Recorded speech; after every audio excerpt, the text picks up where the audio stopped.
안녕하세요. 셀피문 앤디, 캐나다 셀피 멘토 앤디입니다. 오늘은 정말 무수히 많은 저희 제자 중에 여러분들께 꼭 소개시켜드리고 싶은 제자분이 있어서 또 그분이 최근에 결국 좋은 결과로 셀피를 졸업하게 되었고 정말 수업하면서 저희 에이스였어요. 정말 열심히 수업하시고 복습하시고 정말 이런 제자라면 제가 뭐 1년을 2년을 가르쳐도 정말 보람되게 기쁘게 가르칠 수 있는 정말 수업을 하면서 저에게 비타민을 주는 그런 제자분이었습니다. 어 그런 제자분을 여러분에게 소개시켜 드리고 여러분들도 셀피를 준비하는 여러분들도 이분을 통해서 동기부여와 '나는 할 수 있다.' 그런 어떤 모티베이션을 줄 수 있는 그런 계기가 될 것 같아서 어렵게 인터뷰에 모셨습니다. 자, 안녕하세요. 네, 안녕하세요. 예, 반갑습니다. 정말 축하드려요. 정말 저는 될 거라 생각했어요. 왜냐하면은 수업하면서 정말 열심히 하셨고 노력하셨고 그런 분들은 결국 되더라고요. 그것도 정말 빠른 시간 내에 어떻게 보면 빠른 시간은 아닌데 그래도 좋은 결과를 바로바로 내셔 가지고 제가 너무 뿌듯하고 보람차고 음 I'm so proud of you. 자랑스럽습니다. 자, 우선 자기소개 먼저 부탁드릴게요. 네, 저는 지금 캘거리 거주하고 있고요. 여기서 지금 아이들이랑 같이 거주하고 있는 40대 중반 아줌마입니다.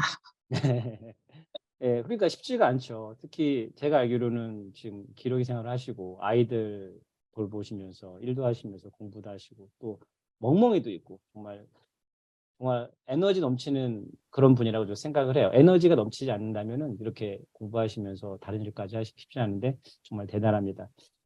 캐나다에는 언제 오셨고요? 뭐 보통 다 거의 비슷하겠지만은 어떤 이유로 캐나다로 오셨는지 말씀 좀 부탁드릴게요. 캐나다 온 지 이제 3년 됐고요. 저희도 이제 뭐 다른 여타 가정들과 마찬가지로 이제 아이들 교육 문제로 오게 됐어요. 예. 그쵸. 아이들 교육 좋죠. 한국에 가끔씩 제가 한국 출장을 가면은 정말 중고등학교 학생들 보면은 너무 비교되더라고요, 한국과 캐나다는. 그래서 네. 정말 티 없이 맞게 자랄 수 있는 캐나다의 어떤 교육 문제가 가장 큰 것 같아요, 캐나다 이주가. 자, 본격적으로 앤디를 어떤 경로로 알게 되었는지 좀 궁금해요. 제가 사실은 광고를 많이 안 하거든요. 보통 입소문으로 많이 오는데 뭐 맞아요. 셀피 학원 강의 엄청 많아요, 사실은 치면은. 근데 그런 와중에서 뭐 여기저기 검색을 해 보시고 특별히 앤디를 선택하신 이유가 뭔지 좀 전 사실 궁금해요. 이제 셀피 시험을 봐야 되겠다는 이제 결정이 서고 나서 뭐 유튜브나 네이버 이런 데서 많이 검색을 해 보고 했는데, 그러다가 이제 선생님 블로그를 우연찮게 봤어요. 근데 음. 지금 말씀하신 것처럼 광고도 안 하시고 게다가 블로그 활동도 제가 보기엔 그렇게 열심히 하지 않으세요. 네네네. 맞아요. 이제 그러던 와중에 뭐 네. 수강생분들 이제 후기 같은 거 글을 보고 이제 선생님 답변 같은 글을 보고 그래서 요분 나중에 수업을 받게 되면 한번 연락을 해 봐야지.' 이제 이렇게 해 놓고 넘어갔었어요. 그러고 이제 한 달, 두 달 있다가 이제 다시 본격적으로 '수업을 들어야겠다.' 그래서 다시 이제 선생님 거 블로그를 막 이제 다시 찾아서, 근데 마침 그때 이제 또 새로 그런 글들 음 음. 이제 셀피 뭐 누군가 뭐 어떤 분이 준비를 하셨는데 굉장히 오랜 시간 준비를 하셨는데 5점 점수를 이제 획득을 못 하셔서 이제 그거에 대해서 글을 쓰신 게 있었어요. 근데 그걸 음. 보고 이제 쪼끔 더 이제 신뢰가 되고 '이분한테 한번 연락을 해 봐야겠다.' 이제 음. 그래서 그게 계기가 돼서 이제 그때 제가 거기 댓글로 이제 글을 메모를 남겼었던 것 같아요. 수업 음. 하고. 네. 오케이. 사실 이제 저한테 처음에 상담을 하시는 뭐 상담을 해서 상담을 오시는 분들은요. 처음에 좀 반감을 갖고 계세요. "선생님 이렇게 비싸요? 너무 비싼데. 다른 데는 이렇게 안 비싼데." 근데 이제 제가 그러죠. "수업으로 강의의 질로 만족시켜 드리겠다." 처음에 강의를 들을 때 보통 이제 그런 느낌이 있잖아요. '이분 왜 이렇게 가르치지?' 그런 느낌이 있는데 예 이 캘거리 민맘 님의 저한테 강의를 들었을 때 어떤 느낌이었는지 좀 전 사실 궁금하거든요. 강의료가 비싸다 어쩌다 다른 데를 컨택을 해 보질 않았었거든요. 아. 처음이세요. 네네네. 처음이었고 다른 데 이제 제가 좀 본 건 그냥 대형 학원에서 온라인으로 이렇게 음. 하는 그런 것들만 봤었는데 아무래도 이제 저하고는 안 맞는 것 같아서 네네. 했고, 수업 저는 딱 이제 첫 수업하고 나서 '아 아, 이래서 전문 강의는 따로 있구나. 이제 제가 그런 얘기를 다른 분한테 했었거든요. 수업을 한 일주일 정도 네네. 듣고 나서. 아, 아, 이래서 아, 시험은 그래 혼자 하지 않는 게 맞았어. 음, 수업을 듣길 잘했어. 이래서 예, 이런 뭐 강의 선생님을 찾아가야 이제 최단시간에 네네. 할 수 있는 것 같아. 이제 그런 얘기를 했던 기억이 있어요. 음, 저랑 총 수업 기간이 어느 정도 했었죠? 제가 안 그래도 다시 확인을 해봤더니 만 4개월이 조금 못 되는 것 같더라고요. 음, 좀 그죠. 한 3달 반 정도. 예, 우리가 주 3회씩 수업을 했는데 그 정도 네. 되고 또 제가 죄송하게도 한국에 또 이 이민 업무 때문에 맞아요. 출장 가고 뭐 한다고 그 수업이 잠깐 끊긴 적도 있는데 정말 죄송했습니다. 그럼 우선 저랑 수업을 받고 그다음에 정리랑 복습 제가 보통 말씀드리는 반복 숙달 어떤 그런 시간을 하루에 어느 정도 가졌는지 말씀 좀 해주실까요? 평균적으로 뭐 1시간 정도 됐던 것 같아요. 뭐 그렇게 못할 때도 있고 바쁜 날은 이제 네네. 그거보다 조금 더 하는 날도 있고 이렇겠지. 뭐 평균적으로는 대략 1시간 정도? 뭐 스피킹 수업할 때는 이제 그거를 노트 정리도 하고 네네. 뭐 하면서 예, 그 정도 했던 것 같아요. 1시간 어, 정도. 보통 제 학생분들이 이렇게 이제 그런 말씀을 하세요. 시험이 생각보다 쉽지 않다고. 캘거리 민맘님은 이게 몇 번째 시험이셨죠? 몇 번에 붙으셨는지 좀 말씀 좀 첫 해주실까요? 번째요. 세 번 번째. 어, 처음 두 번, 세 번째가 좀 느낌이 달랐죠, 확실히. 네, 많이 다르더라고요. 그러니까요. 그래서 결국 세 번째는 정말 7, 7, 7호. 듣기 7, 독해 7, 라이팅 7, 말하기 5. 말하기 좀 아까웠어요. 오히려 저번 그 지난 시험은 6 나왔었죠? 네. 예. 아, 아깝다. 진짜 아깝다. 정말 잘하신 결과를 냈습니다. 정말 다시 축하드리고요. 음, 이제 그 셀피 시험을 졸업하셨는데, 다른 셀피 시험을 앞둔 분들에게 어떤 정보를 주신다면 좋을 것 같은데, 셀피 4가지 영역 중에, 제일 쉽게 또는 제일 어렵게 느꼈던 파트가 어떤 파트일까요? 저는 리딩이 제일 쉬웠고요. 리딩 음, 파트가 제일 쉬웠고 그다음에 이제 제일 어려웠던 건 리스닝하고 스피킹이 제일 저한테는 이제 어려운 파트였어요. 음, 맞아요. 제가 가르치면서도 리딩은 참 잘하셨어요. 리딩은 잘하셨고, 리스닝도 잘하셨는데, 제가 몇 번 지적한 게 뭐냐면은 말씀을 그러니까 어떤 글을 잘 읽는데 억양, 강약이나 그런 것들이 좀 부족하지 않았을까. 그런 부분들에서 이제 들을 때 이제 놓치는 부분들이 많이 있거든요. 예, 그런 부분 좀 안타깝고. 저랑 거의 그러면은 4개월 정도 수업을 하신 건데 저와의 셀프 수업은 어떠셨는지 4가지 영역 중에 가장 도움이 된 영역을 소개해 주신다면은 감사하겠습니다. 저는 이제 아무래도 제가 제일 어렵게 느껴졌던 스피킹하고 리스닝 부분에서 도움을 제일 많이 받았고요, 당연히. 네네.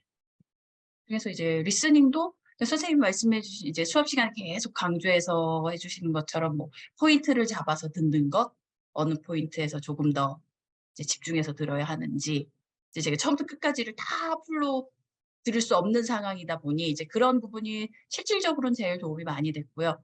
그리고 네. 스피킹도 이제 템플릿 주신 거 이제 그거 뭐 숙지하는데 처음에는 솔직히 감이 잘 안 오더라고요. 이제 문제가 100% 똑같지 않은데 이걸 어떻게 쓸 수 있지? 이제 그런 생각도 들고 네. 문제가 조금 달라지면 이제 제가 또 이런 순발력이나 이런 게 조금 떨어지다 보니 이런 부분이 어려웠는데 네. 이게 이제 횟수를 거듭하면서 게다가 이제 뭐 하면서 그런 말씀을 해 주셨어요. 이제 어떤 상황을 좀 더 이제 크게 분류해서 이런 상황일 때는 뭐 이렇게 뭐 어떤 거를 이제 접목시키고 이제 그런 걸 이제 횟수가 거듭되고 그걸 맞춰서 하다 보니까 예 가능했던 것 같아요. 어떻게 음, 응용을 하는지 네네. 접목을 시켜야 되는지. 아, 오케이. 예, 제가 스피킹을 수업을 하면서 사실은 이게 그냥 우리가 시험으로만 접근하는 게 아니라 사실 실생활에서 쓸 수 있는 표현들이 상당히 많이 있습니다. 그래서 그런 부분들을 저도 강조를 했고요. 그래서 시험 이후에도 이게 실생활에 뭐 예를 들자면은 뭐 환불을 하거나 뭐 교통사고를 신고하거나 아니면은 뭐 친구한테 전화해서 뭔가를 설득하거나 예, 그런 부분들에서 사실 셀프 스피킹은 정말 많이 도움이 되는 시험이에요. 그래서 아마 나중에 하시면서 열심히 하셨으면 막 순간순간 그런 표현들이 생각이 납니다. 그래서 그런 표현들로 해서 캐나다 삶이 좀 더 윤택 해지라 하시리라 생각됩니다. 자, 지금도 저한테 수업을 받으시는 분들이 한국에 계시고 밴쿠버, 캘거리, 에드먼튼, 위니펙, 그다음에 토론토, 그리고 노바스코샤, 헬리팩스 이렇게 다 퍼져 있습니다. 그분들도 이제 우리 캘거리 민맘님의 길을 쫓아가고 있는데요. 그 셀피 공부를 하고 계신 그런 분들에게 이제 셀피 졸업을 하신 선배님으로서 전하고 싶으신 말씀 있으시면 좀 부탁드리겠습니다. 셀피 왜 찾아보면 젊으신 분들은 혼자서 하시는 분들도 제법 많이 계시더라고요. 근데 이제 저희는 일상생활을 하면서 공부를 해야 되다 보니 뭐 주어진 정해진 시간과 뭐 가능하면 효율적으로 최소한의 노력으로 최대의 효과를 얻는 게 이제 저희 목표다 보니 저는 선생님하고 수업을 들으면서 최대한 이제 선생님 하시는 수업 복습 열심히 하고 이렇게 하면은 가장 최단 시간 안에 원하시는 목표들을 얻을 수 있지 않을까 그런 생각을 해요. 자, 다시 한번 정말 놀라운 성적으로 40대 중반 저희 제자분이 7775로 또 졸업하신 분은 좀 드물어요. 보통 5555 아니면 뭐 6555 그 정도인데 정말 노력 많이 하셨습니다. 자, 끝으로 자, 셀피밥은 앤디다.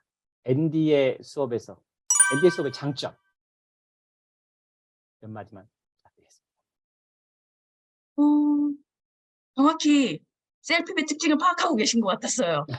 어떻게 하면 점수를 올릴 수 있는지, 네네. 어떤 게 포인트이고, 게다가 이제 1대1로 수업을 해주시다 보니까 수강생 이제 저한테도 그러셨고, 맞춤형이죠. 어떤 부분이 약하고, 어떤 부분을 조금 더 해야 되고, 그리고 마지막 시험 보기 직전에 오리엔테이션처럼 시험 도중에 어떻게 해야 하는지 설명해 주신 이제 그런 팁들도 굉장히 큰 도움이 됐거든요. 굉장히 감사하게 생각하고 있습니다.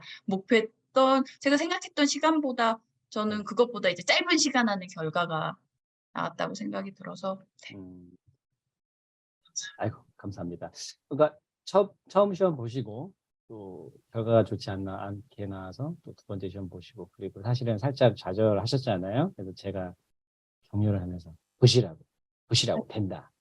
내가 확신한다. 된다. 진짜 된다. 그래서 결국 또 빨리 보셨는데 저는 그렇습니다. 제자분들과 단순히 그냥 이 시험을 위해서 만난 게 아니라 같이 캐나다에 살잖아요. 캐나다 살면서 어떻게 보면 저의 이민 후배 그리고 뭐 학생이자 제자이자 그런 분들과 좋은 커넥션을 계속 맺고 싶어서 사실은 좀 오지랖 넓게 학생분들한테 얘기도 하고 그런 뭐 이런저런 조언이나 푸시도 하는데 캘거리 눈맘님은 항상 조용조용하시면서도 씩씩하게 수업 잘 받으시고 복습 잘하고 이렇게 해서 정말 다른 분들도 캘거리 민맘님처럼 이렇게 공부를 하신다면 다들 똑같이 단기간 안에 좋은 결과를 맺을 것 같습니다. 자, 다시 한번 이렇게 토요일 날 오전에 바쁘실 텐데 자녀 육아하고 멍멍이도 돌보시고 다시 한번 귀중한 시간 내주셔서 감사하고요. 인터뷰 정말 감사하고 이 인터뷰가 셀픽을 준비하는 캐나다 이민 예비 영주권자분들에게 학생분들에게 좋은 동기부여가 될 거라고 꼭 저는 확신합니다. 감사합니다. 예, 감사합니다.